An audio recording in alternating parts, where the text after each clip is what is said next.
दर्शकवृन्दहरू, आज बल्खुमा भएको राजावादीहरूको आन्दोलनमा राजावादी राप्रपाकी केन्द्रीय सदस्य खुशबु ओलीज्यूले लगाएको टी सर्टमा हेर्न सक्नुहुन्छ है।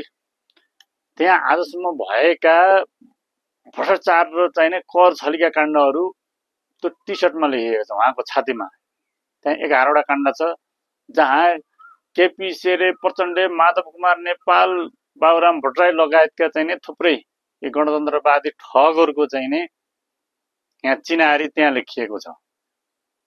त्यसै राजावादीहरूले चाहिने तपाईको यो सत्ता ठिक छैन, यी गणतन्त्रीहरूले यी ठग भयो, तस्कर भयो, भ्रष्टहरू भयो भनेर चाहिने राजा चाहियो भनेर आन्दोलन गरेको छैन नि।